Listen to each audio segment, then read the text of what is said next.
नमस्कार विद्यार्थी मित्रांनो आणि पालकांनो, बाळांनो, आजचा हा व्हिडिओ खूपच महत्त्वाचा ठरणार आहे बाळांनो. आणि सगळ्या विद्यार्थ्यांना माझं एक निवेदन आहे, हा व्हिडिओ तुम्ही तुमच्या पालकांसोबत बघा, कारण भरपूर कागदपत्रे असे आहेत ज्यांच्याबद्दल तुम्हाला जास्त नॉलेज नसतं, त्याच्यात तुमचे पालक तुम्हाला खूप जास्त मदत करू शकतील. ठीक आहे, प्लीज हा व्हिडिओ पूर्ण बघा बाळांनो, मध्ये मध्ये स्किप नका करू. आणि एक छोटीशी रिक्वेस्ट आहे बाळांनो, आपलं 60,000 फॉलोअर वाला इंस्टाग्राम पेज, ज्याच्यावर 60,000 पेक्षा जास्त इंजिनिअरिंग आणि फार्मसी करणारे विद्यार्थी अवेलेबल होते बाळांनो, ते पेज हॅक झालेलं आहे. त्यासाठी आपण नवीन पेज क्रिएट केलेले बाळांनो इंस्टाग्राम वरती, जिथे मी नेहमी ऍक्टिव्ह असतो. तुम्हाला कधी काही डाऊट आला तुम्ही त्या इंस्टाग्राम पेजला पण डीएम करू शकतात. त्या पेजची आयडी आहे बाळांनो YASHSIR काउन्सलर COUNSELLOR, ही त्याची आयडी आहे बाळांनो. Yash sir counsellor without space, without hyphen. ठीक आहे, या आयडीला नक्कीच फॉलो करा, तिथं तुम्ही तुमचे डाऊट्स पण क्लिअर करू शकतात बाळांनो. ठीक आहे, चला सुरू करूया. पण त्याआधी चॅनलला नक्कीच सबस्क्राईब करा. जोपर्यंत तुमचं एक बेस्ट कॉलेजमध्ये ऍडमिशन नाही होऊन जात बाळांनो, तोपर्यंत मी तुमच्या सोबत असेल प्रत्येक क्षणी. मी महाराष्ट्राच्या प्रत्येक विद्यार्थ्यापर्यंत नाही पोहोचू शकत, ऍटलीस्ट जे माझ्या चॅनलवरती मला बघितलंय ज्या विद्यार्थ्यांनी, ऍटलीस्ट त्या विद्यार्थ्यांपर्यंत मला पोहोचायचंय, म्हणून चॅनलला सबस्क्राईब करून ठेवा. आणि व्हॉट्सअप ग्रुपला जॉईन करा बाळांनो. कॅप राऊंड काउन्सिलिंगच्या सगळ्या छोट्या छोट्या अपडेट्स व्हॉट्सअप ग्रुपला येतात, व्हॉट्सअप ग्रुपला जॉईन करा. चला आता डॉक्युमेंट्स बघूया बाळांनो. सगळ्यात बेसिक आणि सगळ्यात महत्त्वाचं डॉक्युमेंट म्हणजे बाळांनो तुमचं डोमिसाईल सर्टिफिकेट. आता एक गोष्ट सांगतो मी तुम्हाला, ABC नावाचं एक कॉलेज आहे बाळांनो, जिथं 100 सीट्स आहेत कम्प्युटर सायन्सच्या. ठीक आहे, त्याच्यामध्ये बाळांनो 95 सीट्स असतात तुमच्या महाराष्ट्रीयन स्टुडंटसाठी आणि तुमच्या 5 सीट्स असतात तुमच्या OMS स्टुडंटसाठी बाळांनो. OMS म्हणजे काय रे बाळांनो? आउटसाइड महाराष्ट्र स्टुडंटसाठी. जर तुमच्याकडे डोमिसाईल सर्टिफिकेट राहिलं तर तुम्हाला या 95 सीटचा ऍक्सेस करता येतो. जर तुमच्याकडे नसेल डोमिसाईल सर्टिफिकेट, तुम्ही महाराष्ट्रीयन कॅन्डिडेट कन्सिडर नाही होणार आणि तुम्हाला OMS कोटामध्ये जावं लागेल बाळांनो. आता एक गोष्ट सांगतो मी तुम्हाला, महाराष्ट्रीयन स्टुडंटसाठी बाळांनो जर कट ऑफ तिथं 95 असेल CS चं, तर OMS साठी असतं बाळांनो 99.9. इतकं कट ऑफ वाढून जातं. का? कारण ऑल ओव्हर इंडिया स्टुडंट्स या 5 सीटसाठी फाईट करत असतात आणि इथं फक्त महाराष्ट्रीयन स्टुडंटसाठी 95 सीट्स अवेलेबल आहेत. गोष्ट समजली तुम्हाला? बेसिक समजलं. चला आता म्हणजे तुमच्याकडे डोमिसाईल सर्टिफिकेट असलं पाहिजे. डोमिसाईल सर्टिफिकेट कुठं काढता येईल बाळांनो? तुम्हाला नियरेस्ट तहसील कार्यालयामध्ये जा किंवा ई सायबर केंद्रामध्ये जरी केले तरी एजंट्स तुम्हाला काढून देतात बाळांनो, काही घाबरायची गरज नाही. सेकंड डॉक्युमेंट आहे बाळांनो तुमचं नॅशनॅलिटी सर्टिफिकेट. बघा आता एका वर्षा आधीपर्यंत काय व्हायचं, डोमिसाईल वेगळं निघायचं बाळांनो, ठीक आहे, आणि नॅशनॅलिटी वेगळं निघायचं. ठीक आहे, 2 वेगवेगळे सर्टिफिकेट असायचे. आता काय आहे बाळांनो, डोमिसाईल प्लस नॅशनॅलिटी भरपूरदा एकच डॉक्युमेंट तुमचं येऊन लागतं. जर तुमच्याकडे एकच डॉक्युमेंट आहे तरी चालेल, जर तुमच्याकडे डोमिसाईल वेगळं आहे नॅशनॅलिटी वेगळं आहे तरी चालेल, घाबरायची गरज नाही. ठीक आहे, त्यानंतर आता भरपूर विद्यार्थ्यांना डाऊट असतो, जर आमच्याकडे डोमिसाईल आहे सर, ऑब्व्हियसली आम्ही महाराष्ट्रीयन कॅन्डिडेट आहोत, ऑब्व्हियसली आम्ही महाराष्ट्रीयन आहोत, तर आम्ही इंडियन असणार. ठीक आहे, पण शासनाचा नियम आहे बाळांनो, तुम्हाला नॅशनॅलिटी पण काढावी लागते, जेणेकरून हे दर्शवतं की तुम्ही भारताचे नागरिक आहात. ठीक आहे, पण काही हरकत नाही. हे 2 डॉक्युमेंट समजले. तिसरं डॉक्युमेंट जाणून घेऊया बाळांनो. त्याआधी एक महत्वाची गोष्ट, महाराष्ट्राची नंबर 1 पर्सनल काउन्सिलिंगची बॅच लॉन्च केलेली आहे बाळांनो, लिंक डिस्क्रिप्शन बॉक्समध्ये टाकलेली आहे. जरी तुमचे कमी मार्क्स आले बाळांनो, तरी तुम्ही एक टॉप टियर कॉलेजमध्ये CSIT ब्रांच भेटू शकतात, या गोष्टीची मी तुम्हाला खात्री देऊ इच्छितो. लास्ट इयरचे तुम्ही रिझल्ट चेक करू शकतात बाळांनो. भरपूर विद्यार्थ्यांना खूप कमी पर्सेंटाईल होते बाळांनो, तरी त्यांनी योग्य कॉलेज लिस्ट बनवली, योग्य काउन्सिलर कडून कॉलेज लिस्ट बनवून घेतली, योग्य काउन्सिलिंग केली, योग्य डॉक्युमेंटेशन केलं, प्रत्येक क्षणी काउन्सिलरचा हेल्प घेतला आणि ते आज टॉप इंजिनिअरिंग किंवा फार्मसी कॉलेजेसमध्ये शिकताय बाळांनो. ठीक आहे, आणि असे पण खूप सारे विद्यार्थी होते ज्यांचे खूप चांगले पर्सेंटाईल होते, तरी आज ते 3rd क्लास कॉलेजेसमध्ये शिकताय. सगळ्या गोष्टी स्वतः करायला गेले, प्रिफरन्सेस व्यवस्थित लावली नाही कॉलेजेसची. ठीक आहे, योग्य क्षणी योग्य डिसिजन घेतला नाही आणि त्यामुळे ते आज पण 98-99 पर्सेंटाईल वाले ज्यांना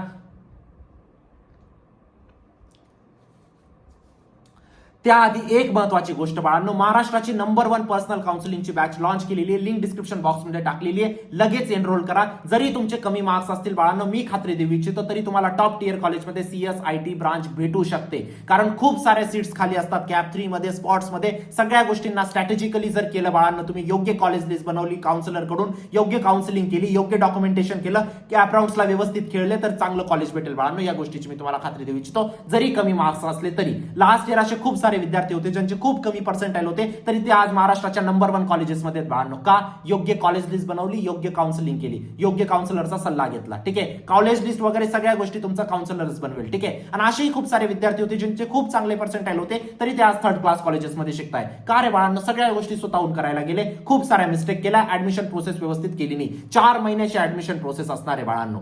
ठीक आहे, डॉक्युमेंटेशन पासून तर तुमचं verification, option form filling, CAP round 1, CAP round 2, CAP round 3, freeze, float, spot, institute, खूप काही स्टेप असणार आहेत बाळांनो. प्रत्येक क्षणी तुम्हाला एक काउन्सिलर असला पाहिजे बाळांनो. एक काउन्सिलर तुमचा अलॉट केला जाईल, ते नेहमी तुमच्या सोबत असतील. कधी त्यांना तुम्हाला काही वाटलं तुम्ही त्यांना कॉल करा, मेसेज करा. ठीक आहे, तेच तुमची कॉलेज लिस्ट बनवतील बाळांनो. तुमचे पर्सेंटाईल किती आहे, कोणती कॅटेगरीमध्ये आहेत तुम्ही, तुम्हाला कोणत्या सिटीमध्ये ऍडमिशन हवंय, कोणत्या ब्रांचमध्ये हवंय, सगळ्या तुमच्या रिक्वायरमेंट समजून प्रत्येक कॉलेजमध्ये चेक केलं जाईल कुठं तुमचा नंबर लागू इच्छितो, आणि त्यानुसार तुमची कॉलेज लिस्ट बनेल. आणि तीच कॉलेज लिस्ट तुम्हाला सीईटीला सबमिट करायची आहे, जेणेकरून कमी मार्क्सला पण एक चांगलं कॉलेज तुम्हाला अलॉट होईल बाळांनो. जरी तुमचे चांगले मार्क्स आले असतील बाळांनो, 50% काम अजूनही बाकी आहे. खूप ओव्हर कॉन्फिडन्स नका होऊ. या 50% मार्क्समध्ये जर 50% कामामध्ये जर तुम्ही चुकी केली तर तुम्ही 3rd क्लास कॉलेजेसमध्ये जाणार. आणि ज्यांचे कमी मार्क्स आले असतील खचून जाऊ नका, अजून पण 50% काम बाकी आहे बाळांनो. जर हे 50% काम व्यवस्थित केलं तुम्ही एक टॉप लेवलच्या कॉलेजमध्ये जाणार. ठीक आहे, बेस्ट कॉलेज लिस्ट तुम्हाला बेस्ट कॉलेज पर्यंत पोहोचवते, या गोष्टीला समजून घ्या.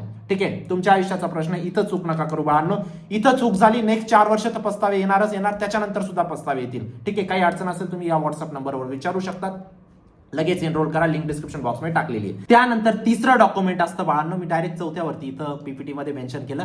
तिसरं डॉक्युमेंट असतं तुमचं कास्ट सर्टिफिकेट, है ना. कास्ट सर्टिफिकेट, कास्ट सर्टिफिकेट म्हणजे जातीचं प्रमाणपत्र. ठीक आहे, जातीचं प्रमाणपत्र आता कोणत्या विद्यार्थ्यांना लागतं बाळांनो? तुमच्या ओपनच्या विद्यार्थ्यांना लागतं का? नाही लागत. ठीक आहे, कॅटेगरीच्या विद्यार्थ्यांना, जसं की ओबीसी झालं, एससी झालं, एसटी झालं, एनटी झालं, एसईबीसी झालं, ठीक आहे, तुमचं व्हीजे झालं. ठीक आहे, या विद्यार्थ्यांना तुम्हाला कास्ट सर्टिफिकेट लागेल. ठीक आहे, त्यानंतर कास्ट व्हॅलिडिटी, कास्ट व्हॅलिडिटी पण कोणाला लागते? याच विद्यार्थ्यांना कास्ट व्हॅलिडिटी पण लागते. जर तुम्ही कॅटेगरीमध्ये आहात तर तुम्हाला कास्ट सर्टिफिकेट पण लागेल आणि कास्ट व्हॅलिडिटी पण लागेल. दोघांमध्ये एक पण नाहीये, तुमचं ऍडमिशन होणार नाही. गोष्ट समजतीये? ठीक आहे, 4 डॉक्युमेंट समजले, 4 मेजर डॉक्युमेंट होते हे आणि कास्ट व्हॅलिडिटी यायला 2 ते 3 महिने लागून जातात. जर अप्लाय केली नसेल तर आजच अप्लाय करा या व्हिडिओ नंतर. ठीक आहे, त्यानंतर आहे बाळांनो तुमचं नॉन क्रिमिलियर. आता नॉन क्रिमिलियर सगळ्या कॅटेगरीच्या विद्यार्थ्यांना नाही लागत. ठीक आहे, ओपनवाल्यांना तर ऑब्व्हियसली काहीच लागणार नाही नॉन क्रिमिलियर वगैरे. ठीक आहे, आता OBC, SC, ST, NT, VJ, SEBC एवढ्या कॅटेगरी असतात. पण नॉन क्रिमिलियर फक्त ओबीसी, एनटी, व्हीजे आणि एसईबीसी या 4च कॅटेगरीजला तुम्हाला नॉन क्रिमिलियर लागतं. एससी एसटी ला तुम्हाला नॉन क्रिमिलियर लागत नाही बाळांनो. ठीक आहे, कारण एससी एसटी ला कन्सिडर केलं जातं की तुमचं उत्पन्न 8 लाखाच्या कमीच आहे. ठीक आहे, पण हे बाकीचे जेवढे कॅटेगरीज आहेत यांना प्रूव्ह करावं लागेल तुमचं उत्पन्न 8 लाखाच्या कमी आहे. त्यासाठी तुम्हाला नॉन क्रिमी सर्टिफिकेट काढावं लागेल बाळांनो. जर तुम्हाला कॅटेगरीचा बेनिफिट घ्यायचा आहे, जर तुम्हाला कॅटेगरीच्या कट ऑफ मध्ये आणि फीज मध्ये जर बेनिफिट घ्यायचा आहे तर तुम्हाला कास्ट सर्टिफिकेट पण लागेल, कास्ट व्हॅलिडिटी पण लागेल आणि नॉन क्रिमिलियर पण लागेल. नॉन क्रिमिलियर फक्त आणि फक्त ओबीसी, एनटी, व्हीजे आणि एसईबीसीच्या विद्यार्थ्यांना लागेल. कास्ट सर्टिफिकेट आणि कास्ट व्हॅलिडिटी सगळ्यांना लागेल बाळांनो. गोष्ट समजली? क्लिअर झालंय? Caste certificate, caste validity, non creamy layer. नंतरचं डॉक्युमेंट बाळांनो income certificate. All students specially girls कॅन्डिडेटला इन्कम सर्टिफिकेट मस्ट आहे बाळांनो. जर तुम्हाला फ्री एज्युकेशन घ्यायचं असेल, फ्री इंजिनिअरिंग, फ्री फार्मसी, पूर्ण ट्युशन फीज माफ, तर तुमचा 8 लाखाच्या कमीचं उत्पन्नाचा दाखला तुमचा पाहिजे बाळांनो. 8 लाखाच्या कमीचं तुमचं इन्कम सर्टिफिकेट पाहिजे गर्ल्स कॅन्डिडेटला. आणि बॉईज कॅन्डिडेटला सुद्धा जर तुम्हाला कॅटेगरीचा बेनिफिट घ्यायचा असेल तर तुम्हाला 8 लाखाच्या कमीचं उत्पन्नाचा दाखला लागेल. एससी एसटी वाल्यांना लागत नाही. का? समजली तुम्हाला गोष्ट? कारण त्यांना ऑलरेडी कन्सिडर केलेलं आहे की तुम्ही 8 लाखाच्या कमीच असेल. पण ओबीसी आणि एससीबीसी वाल्यांना किंवा आणि एनटी वाल्यांना करून दिलेलं आहे की तुम्ही 8 लाखाच्या खालचं उत्पन्नाचा दाखला तुम्हाला काढायचा आहे. आणि गर्ल्ससाठी मॅन्डेटरी आहे. जर तुमचं नसेल 8 लाखाच्या खालीचं उत्पन्न बाळांनो मॅनेज करा, है ना. आता सगळ्या गोष्टी मी इथं कॅमेऱ्यावरती नाही बोलू शकत. जर तुमचे गर्ल्ससाठी जर 10 लाख रुपये फीज असते इंजिनिअरिंगची 4 वर्षाची, 10 लाख वाचताय तर 8 लाखाच्या कमीचं उत्पन्नाचा दाखला काढा, है ना. नसेल निघत बाळांनो तुम्हाला पूर्ण फीस गर्ल्ससाठी पण द्यावी लागेल. ठीक आहे, चला आता हे झालं. त्यानंतर आहे लिव्हिंग सर्टिफिकेट. लिव्हिंग सर्टिफिकेट कोणत्या विद्यार्थ्यांना लागतं? लिव्हिंग सर्टिफिकेट सगळ्या विद्यार्थ्यांना लागतं, जे पण 12th पास आहेत सगळ्या विद्यार्थ्यांना. आता हे लिव्हिंग सर्टिफिकेट तुम्हाला तुमच्या कॉलेजमध्ये भेटेल. जे 12वीचं कॉलेज आहे ना तिथं जाऊन तुम्ही लिव्हिंग सर्टिफिकेट मागू शकता, ते तुम्हाला देतील. लिव्हिंग सर्टिफिकेट आणि एक बोनाफाईड सर्टिफिकेट पण काढून ठेवा, है ना, काही हरकत नाही, बोनाफाईड भेटून जातं 2 मिनिटात. त्यानंतर आहे बाळांनो एसएससीचं ओरिजिनल स्कोर कार्ड, म्हणजे 10वीचं स्कोर कार्ड तुमच्याकडे असलं पाहिजे बाळांनो, है ना, ओरिजिनल, त्याच्यामध्ये काही स्पेलिंग मिस्टेक नको आहे. प्लस तुम्हाला सर्टिफिकेट पण तुमच्याकडे असलं पाहिजे बाळांनो. बघा 2 गोष्टी असतात बाळांनो, 10वीचं स्कोर कार्ड एक वेगळी गोष्ट आहे, सर्टिफिकेट वेगळी गोष्ट आहे, दोघं डॉक्युमेंट तुमच्याकडे असले पाहिजे. त्यानंतर एचएससीचं ओरिजिनल रिझल्ट तुमच्याकडे असला पाहिजे बाळांनो. तुमचा आता कॉलेजमध्ये देतील तुम्हाला. यावर्षी एचएससीचा रिझल्ट प्लस सर्टिफिकेट एकच डॉक्युमेंट येणार आहे, म्हणून तुम्हाला 2 डॉक्युमेंटची गरज नाही. ठीक आहे, हे तुम्हाला तुमच्या कॉलेजमध्ये भेटेल, याच्याबद्दल काही घाबरायची गरज नाही. एंट्रन्स एक्झामचं स्कोर कार्ड, आता एमएसटी सीईटीचं स्कोर कार्ड तुमच्याकडे असलं पाहिजे, जेईचं स्कोर कार्ड तुमच्याकडे असलं पाहिजे, नीटचं स्कोर कार्ड तुमच्याकडे असलं पाहिजे. जेईचं स्कोर कार्ड का रे बाळांनो, भरपूर विद्यार्थी म्हणतील आम्ही जेई दिलेली नाही तर आम्हाला जेईचं स्कोर कार्ड लागेल का? Not necessary. भरपूर विद्यार्थी म्हणतील आम्हाला जेईला कमी पर्सेंटाईल आहे, आम्हाला जेईचं अपलोड नाही करायचं, नका अपलोड करू, काही हरकत नाही. ठीक आहे, तिघांपैकी एक ना एक कोणतं तरी तुम्हाला लागेल बाळांनो. जर दोघं टाकू इच्छिता, दोघांचा फायदा घेऊ इच्छिता तुम्ही, तर दोघं टाका. ठीक आहे. त्यानंतर ईडब्ल्यूएस सर्टिफिकेट, आता जे ओपनचे विद्यार्थी आहेत बाळांनो, तुमच्यासाठी मी एक बेस्ट सांगतो, ईडब्ल्यूएस सर्टिफिकेट काढण्याचा प्रयत्न करा. ईडब्ल्यूएस सर्टिफिकेट जर निघालं तर तुम्हाला ईडब्ल्यूएसचं कट ऑफ ऑलमोस्ट ओबीसी इतकं येऊन लागतं बाळांनो, तर घ्या ना फायदा.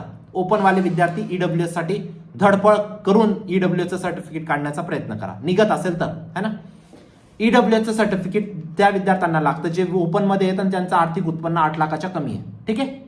त्यानंतर आहे बाळांनो गॅप सर्टिफिकेट. गॅप सर्टिफिकेट फक्त आणि फक्त जे विद्यार्थी 12वी नंतर ड्रॉप घेतला असेल आणि या वर्षी तुम्ही 13वी मध्ये सीईटीची परीक्षा दिली असेल तर तुम्हाला गॅप सर्टिफिकेट काढावं लागेल. गॅप सर्टिफिकेट तुम्ही लॉयरकडे जा आणि त्याला सांगा मला गॅप सर्टिफिकेट द्या, 500 रुपये घेईल आणि तुम्हाला गॅप सर्टिफिकेट तो देऊन टाकेल बाळांनो. एक स्टॅम्प पेपरवरती लिहिलेलं असतं, खूप काही मोठी गोष्ट नाही गॅप सर्टिफिकेट. ठीक आहे. गॅप सर्टिफिकेट जर तुम्ही 2025 मध्ये 12वी केली असेल, जर तुम्ही 2024 मध्ये 12वी केली असेल, है ना, तर तुम्हाला गॅप सर्टिफिकेट काढावं लागेल. 2026 मध्ये ज्यांनी 12वीचा रिझल्ट लागलाय त्यांना गरज नाही. त्यानंतर आहे बाळांनो आधार कार्ड किंवा पॅन कार्ड किंवा ड्रायव्हिंग लायसन्स किंवा पासपोर्ट, या सगळ्यांपैकी एक डॉक्युमेंट तुमचं ओरिजिनल तुमच्याकडे असलं पाहिजे बाळांनो. एक जरी असलं तरी काम तुमचं चालून जाईल. त्यानंतर आधार कार्ड लिंक पासबुक तुमच्याकडे पाहिजे बाळांनो नॅशनलाइज बँकेमध्ये. आता हे आत्ताच्या आत्ता करायची गरज नाही, कारण हे स्कॉलरशिपसाठी लागतं बाळांनो. तुम्ही थोड्या दिवसांनी बँक अकाउंट खोललं तरी चालेल. ठीक आहे. मोबाईल नंबर आणि एक ईमेल सेपरेट ठेवा बाळांनो सीईटीच्या सगळ्या नोटिफिकेशनसाठी. आता काही डॉक्युमेंट्स मी तुम्हाला सांगतो. मायनॉरिटी सर्टिफिकेट, PWD सर्टिफिकेट आणि तुमचं डिफेन्स सर्टिफिकेट, त्यानंतर तुमचं ऑर्फनचं एक तुम्हाला कार्ड लागतं. ठीक आहे. आता मी तुम्हाला काही डॉक्युमेंट्स इथं कोणतं राहिलं, मायनॉरिटी झालं, PWD झालं, डिफेन्स झालं, ऑर्फन झालं. ठीक आहे. जर तुम्ही अशा स्पेशल काही कोटामध्ये येतात बाळांनो तर तुम्हाला मायनॉरिटी सर्टिफिकेट लागेल. ठीक आहे. म्हणजे तुमच्या 12वीच्या दाखल्यावरती मदर टंग लिहिलेली पाहिजे. ठीक आहे. PWD असेल तर तुम्हाला प्रूव्ह करावं लागेल बाळांनो तुम्ही डिसॅबिलिटी आहे. ठीक आहे. तुम्हाला गव्हर्नमेंट मेडिकल हॉस्पिटलमधून तुम्हाला 40% डिसॅबिलिटीचं सर्टिफिकेट काढावं लागेल. 40%च्या वरती डिसॅबिलिटी आहे. डिफेन्समध्ये असणार, CRPF वाले डिफेन्समध्ये येत नाही पहिली गोष्ट. ठीक आहे. फक्त एअरफोर्स, नेव्ही आणि तुमचं आर्मी, ठीक आहे, तेच तुमचे डिफेन्समध्ये येतात. ऑर्फनसाठी तुम्हाला मृत्यूचा दाखला पाहिजे मम्मी आणि पप्पाचा. ठीक आहे. तर हे सगळे डॉक्युमेंट्स असतात बाळांनो. सगळे डॉक्युमेंट्स मी एक्सप्लेन करण्याचा प्रयत्न केला. ईमेल्स वगैरे क्रिएट करून ठेवा. आणि 20 फोटोग्राफ काढून ठेवा बाळांनो तुमचे. आता पूर्ण ऍडमिशन प्रोसेसमध्ये खूप काही फोटोग्राफ तुम्हाला लागणार आहेत. व्यवस्थित फोटोग्राफ काढून ठेवा. ठीक आहे. चला, हे सगळे डॉक्युमेंट्स झाले बाळांनो. अजून सुद्धा मी तुम्हाला सांगतो बाळांनो, खूप काही गोष्टी आहेत ज्या मला तुम्हाला सांगायच्या आहेत. ठीक आहे. खूप काही चुका होणार आहेत तुमच्या. ठीक आहे. कॅप राऊंड्स मध्ये, डॉक्युमेंटेशन मध्ये, त्या सगळ्या गोष्टी आता आपण पर्सनल काउन्सिलिंग मध्ये डिटेलमध्ये सांगतो बाळांनो. ठीक आहे. त्यासाठी नक्कीच तुम्ही एनरोल करू शकतात बाळांनो. तुमच्या आयुष्याचा प्रश्न आहे, इथं चूक नका करू. इथं एक चूक तुम्हाला खूप महाग पडेल. एक डॉक्युमेंट नसलं ना तुमचं ऍडमिशन कॅन्सल होऊन जातं बाळांनो, है ना. आता मी भरपूर गोष्टी इथं कव्हर केल्या, पण अजूनही छोट्या छोट्या गोष्टी असतात ज्या खूप काही मी 10 मिनिटाच्या व्हिडिओमध्ये नाही सांगू शकत. ठीक आहे. जरी तुमच्या हाय पर्सेंटाईल असतील बाळांनो, लो पर्सेंटाईल असेल, 50% काम अजूनही बाकी आहे बाळांनो. व्यवस्थित कॉलेज लिस्ट बनवली, व्यवस्थित कॉलेज काउन्सिलिंग केली, मी गॅरंटी देतो एक बेस्ट कॉलेजमध्ये जाणार तुम्ही. ठीक आहे. 18,000 पेक्षा जास्त विद्यार्थ्यांना पर्सनल काउन्सिलिंग मी पर्सनली केलेली आहे बाळांनो. 1 लाख पेक्षा जास्त विद्यार्थ्यांना मेंटरशिप प्रोव्हाइड केलेली आहे. नक्कीच एनरोल करा. लिंक डिस्क्रिप्शन बॉक्स मध्ये टाकलेली आहे. व्हॉट्सअप ग्रुपला जॉईन करा, चॅनलला सबस्क्राईब करा. भेटूया नंतरच्या व्हिडिओमध्ये. तोपर्यंत बाय, टेक केअर.